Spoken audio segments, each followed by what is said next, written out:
Well, we've Sweet. got All right. guests waiting backstage. We got people we talked to. American Dream Machine has been patiently waiting. So Let's let's do bring it. Sean in. Hey, Hi. There we go. what's up, everybody? We're good, man. How are you? Get me I'm on. good.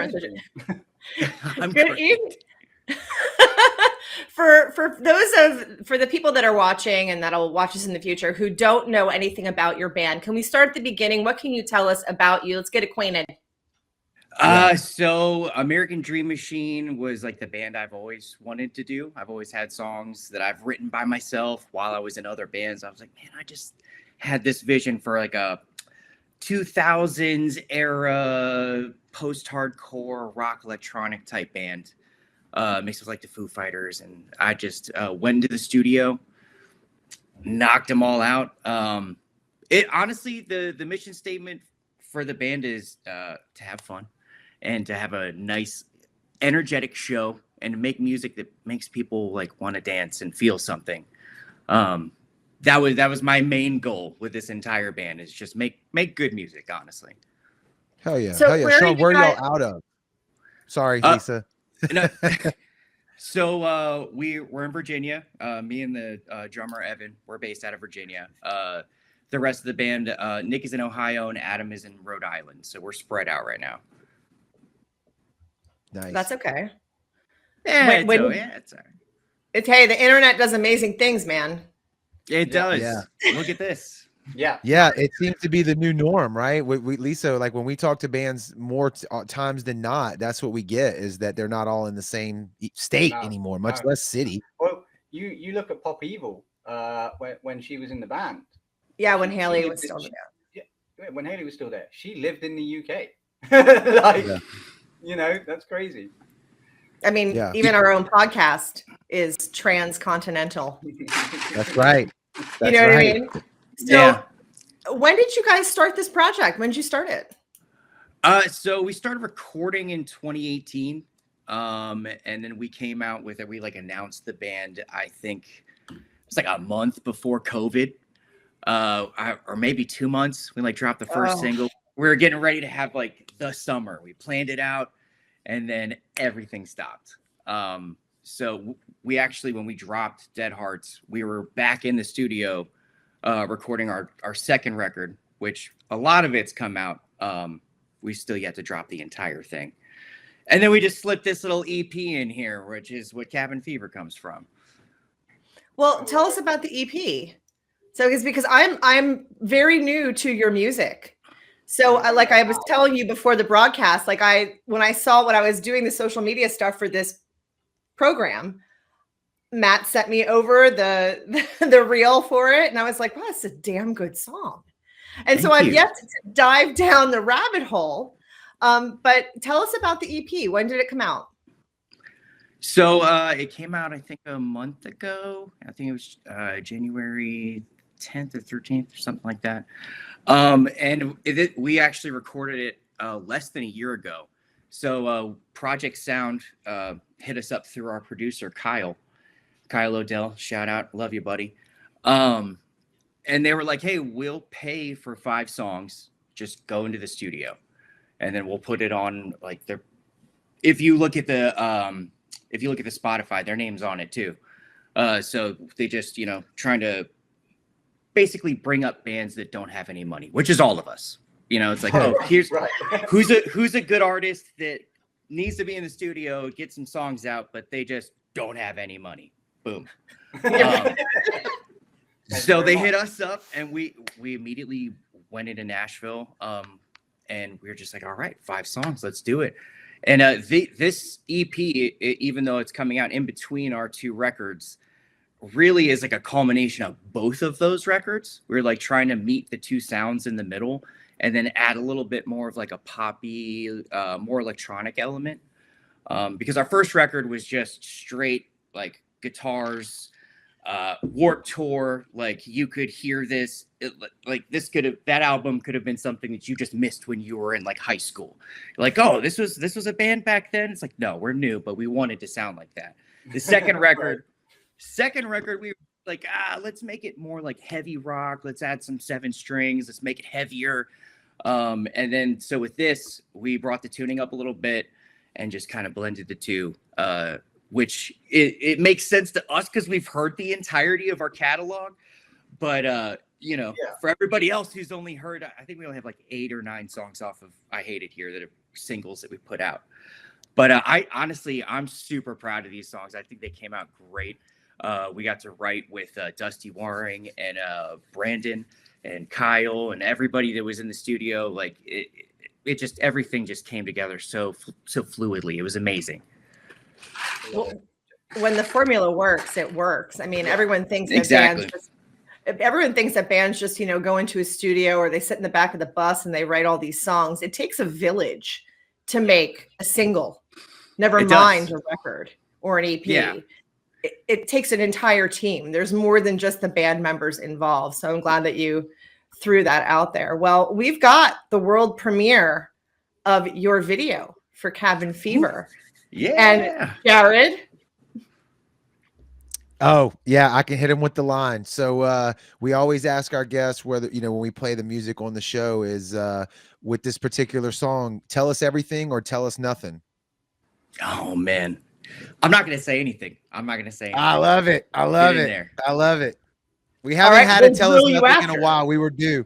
Yes, we'll grill you up. I can see Jared's musician brain there about the studio stuff, and I know he wants to ask some questions. So this is American Dream Machine Cabin Fever.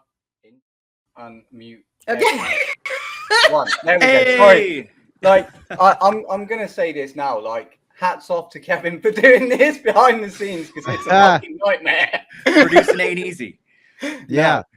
Look. Look at these comments, Matt. I'm gonna start flashing some of them across the bottom here. Look, how am I just Yeah. finding out about these guys? Well, because you're tuned Hey. into the sound, Amber, and we appreciate that. That's what we want to do here is break new artists. So Yeah. I love Yeah. this. Everyone in the comments is digging it, man. Look, check it out. I know. Oh, I know. Like, Yes. that- I'm that Mal, track. you hit it nail on the head. I absolutely love it. Right. Love it. We spoke about it before the show. Like I knew of you boys through Dead Ice, you know, like Yeah. Zach and Jim, and that you played some shows with them. And like for me, it takes a lot to get a little bit of time to go and like deep dive. Because when I go and listen to a band, I like to go and deep dive, right? I like to Yeah. go back catalog. I like to go and see what they've done, where they're going. And I haven't had a chance to actually go and deep dive you yet. And then Jimmy hit us up for this. And I watched the video and I was like, yeah, no, this is happening now. I was like, this is happening now. And that's fucking fire, man. Dude, thank That's- you. That's the shit we love on this show. Thank you. Yeah. Thank you. Well, we got plenty more. So when you do the deep dive, you let me know what you think about the rest of it. Oh, man. I That's- won't just be deep diving. I'll be adding you to new ads. Oh, dude. Thank you. And We that- try to keep the music as good as possible. I mean, that's the whole point, right? That's the product. That's what we're doing. If the music sucks, what are you doing? You know? Yeah, and it's something that I say to a lot of up and comers, like, and a lot of bands don't realize this. Your band, like American Dream Machine, that's a business. Yes. Your Oh, product absolutely. Is your product you're selling is your music. you know? 1000%. So it's got to be top tier level, and that is Dude, yeah. thank blew me you. away. I can't handle Yeah. all this positivity, guys. This is too. My head's gonna get. No, too big.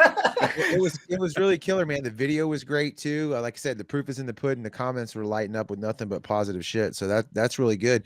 I'd like to ask Sean, like you mentioned before, we played the song.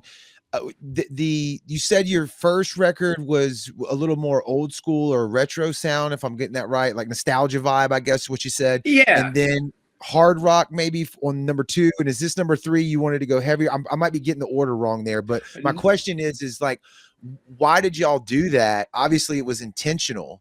But what was the thought process behind that? Was it just for your sake alone and like, hey, I want to make this record because that's what I'm feeling and now I want to do something different? Or is that the idea of the band when you conceived it? Like what was the theory behind that? So the first one ended up being like that because some of those songs I had written when I was in high school. So they were just they were from that time. Just nobody Okay. heard it yet. So the honestly, I was gonna make the record sound a little bit way more like it was back from them, but we kind of made it more modern. Kyle and I did when we did Dead Hearts. But you nailed it with the progression of the albums. The second one, we were just like, well, we did that already. We did the nostalgic stuff. We did the upbeat, like, just constant in your face songs. And then we wanted to add like a little bit of, 7-string, because the first record's all 6-string, just, 2 guitars, very standard, like old band stuff. This next one was, we tried to use 1 guitar as much as possible, 7-string, really lay on the like heavy electronic effects, but still make it sound like hard rock. And I tried to use a little bit more of like a raspier tone, like on Scapegoat. I'm like screaming I hate singing it live. It's terrible. But that was what we wanted to do, I think it's fun when a band does like a progression with their sound. Like one of my favorite bands is Thrice, and all of their albums, just, you can draw, like, if there's a Thrice album that you will love, that anybody will love, like, and if you love the whole band, you love all of them.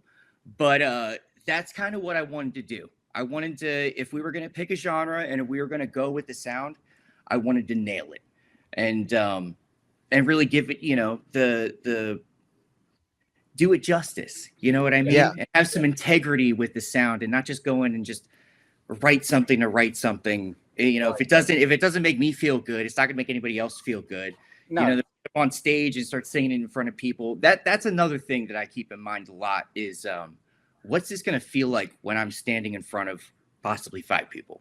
Right. Like, or like, what's this gonna sound like? Or what's the energy that we're gonna be putting out? Like, is it gonna make people want to dance, or is it gonna make them want to go get a drink? Because I want them to do the first one. Right. And those are the things that I keep in mind when we're writing. And then if it hits me, it hits me. I love it, man. I love the ability to kind of take risk, if you want to call it that, with what you're putting out. It kind of reminds me of the first, or not the first, but if you, I'm a System of a Down fan, and if you remember, Steal This Album, when they put that out, was a lot like Toxicity, and then they put out, after Steal This Album, they put out the double album, Hypnotize and Mesmerize. And I remember the first time I heard it, for me, it was such a diversion of what they had put out previously that I was kind of like, what is this? It can I be don't know. jarring. And it took me a while, maybe listening to the records, 3 or 4 times, and then it clicked with me and I got it, because I was expecting something else and got something different. But when I appreciated it for what it was, those 2 records are amazing, Yeah. And so my question to you is how has it been, the response with your fans moving around a little bit like that with y'all's sound? Do you feel like most people appreciate it? Yeah, I haven't seen anything negative so far from anybody. Okay. I haven't even really seen anybody really mention it too much. Like, oh man, they really took a departure from their last thing. Because we tried to make it. The biggest thing is, does it sound like American Dream Machine? Like, we can go through genres and stuff like that, but it still needs to sound like us, like something that we would do. And I think that we have played with genres so much that our fan base is used to, they expect that at this point, Yeah. Like dead center in our first record is the only pop punk song we have. It's very major key, and it's because it's for my mom. It's that song we wrote for my mom, and I didn't care if anybody liked that song. It's actually the least streamed song that we have, but it still fits. It still goes in with it. But so to that point, yeah, sometimes it doesn't always work. Sometimes people are like, this doesn't really mix in with the rest of everything. But for the most part, I feel like people really appreciate our catalog and appreciate what we do with the genres. Yeah, it's difficult. Like I said at the start of the show, and I'm wearing them right now. Like the band Raptors, they are, and Lisa will agree with me, they're about as bipolar as you can get of a band. Like their album "Living Without Death's Permission," you've got punk, you've got hard rock, they've got a song on there with a 1920 swing vibe, right? Love it. And I love the fact that, like you said, it still sounds like American Dream Machine, right? Yeah. And you stick into your own sound like the Raptors boys do. It still sounds like them, but you can change it up and you can show you the diversity in your music. Take a look at in my opinion, one of the biggest bands on the planet right now, Architects. And you go from their Holy Hell album, All Our Gods Have Abandoned Us, From Those That Wish to Exist, Classics, they're all completely different albums.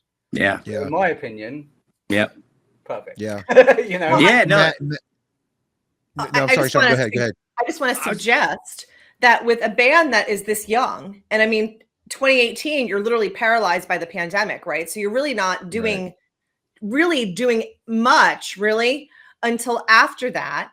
And so essentially you're still trying to find the evolution of your sound and what is American Dream Machine. And you have to play with it. You have to figure it out. You know, you have to go to those different genres and find where you're most comfortable and live in it. Yeah. Absolutely. You know, do you Yep. think that you've done that with this EP? I do think that we did that. When we finished it and we sat down and listened to everything, it was like, man, I think this is the most realized sound, the most mature, like, you know, because we did start in 2018. It's been a while. It's been a few years. We spent a lot of time in the studio, a lot of time writing these songs. And, you know, when we finished it, and especially with how easily it all just came together, it was just so cohesive. But yeah, we were like, dude, this is the most, these songs sound the most like us than some of the past couple singles that we put out. This is it right here. And then we still have to put out our other record too after that. So it's going to be a little 1-2, maybe a little jarring for some people, but yeah, no, I think this EP did it. I really do. And I think, and a little bit more praise for you, but these two on screen here will know, like, I sit here daily and listen to a hell of a lot of music from doing like new ads and stuff like that. And when I sit there and go, holy fuck, I've got to go and listen to that again, you're doing something right. I appreciate it, man. I really do. I Jeez, really do. how does your head fit through the door? I don't know. Matt, no, not yours, Matt's. No, How does your head fit through a door? Jesus. Anyway, so aside of the brand new video, what else do you guys have coming up in the next few months? Man, so we're gonna put out we're still working on marketing for the EP. We're gonna put focus on the worst next. We're gonna do a lyric video and stuff like that.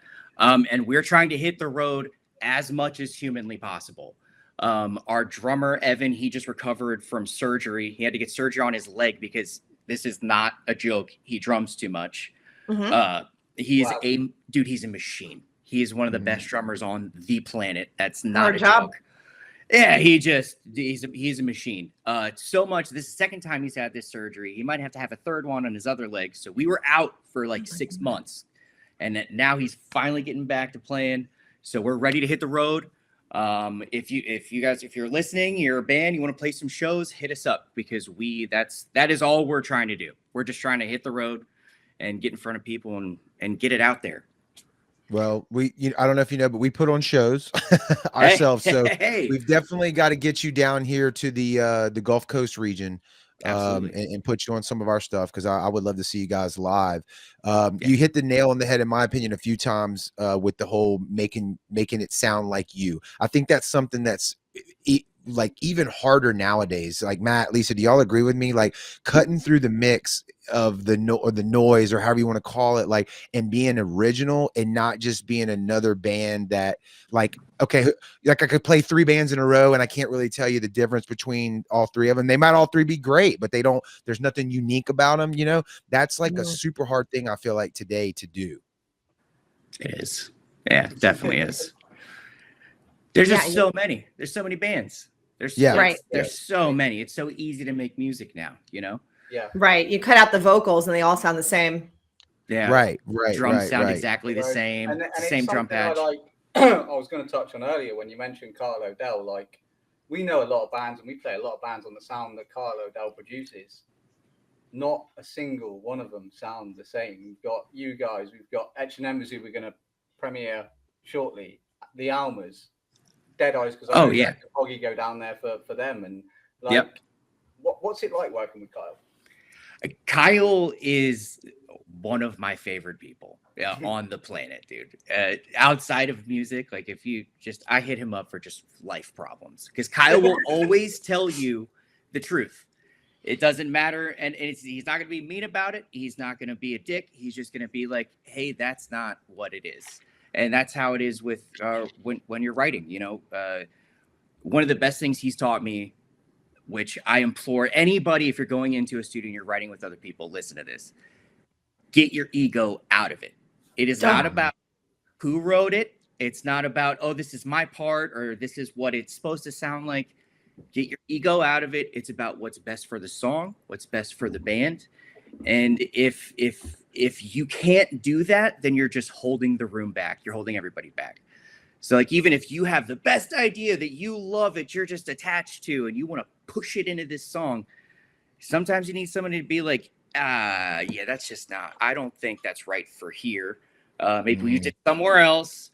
But no, and you can't get upset about that. You can't. You gotta be like, okay, cool, on to the next one. Because if you just sit there and you worry about that one thing, you're never gonna get anything done. But to go back to Kyle, he is the best there is.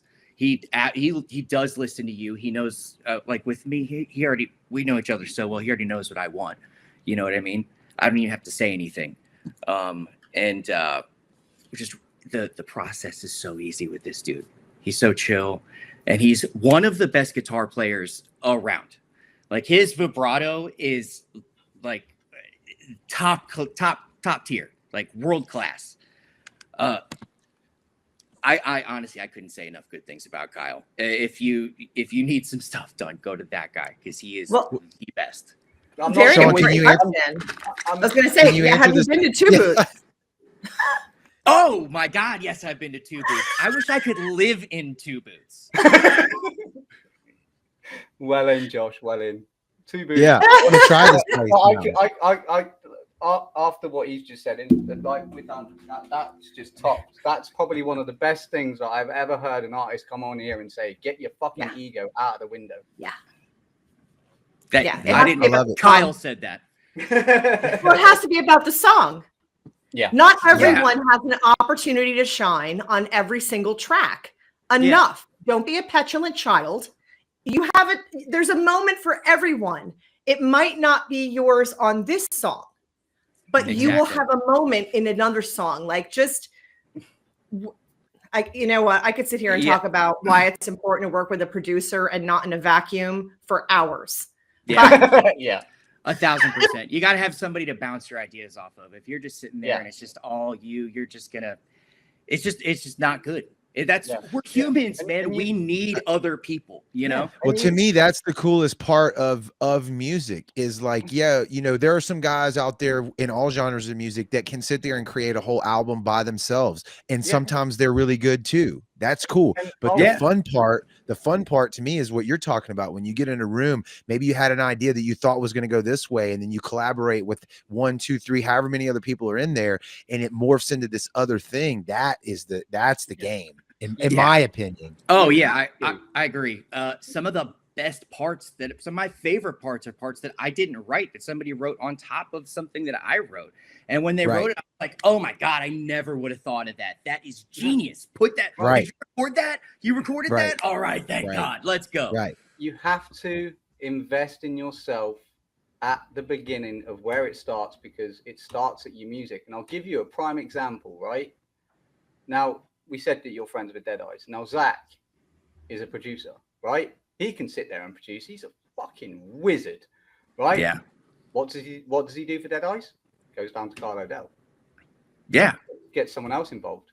Because it's the benefit of the track and the song and the band.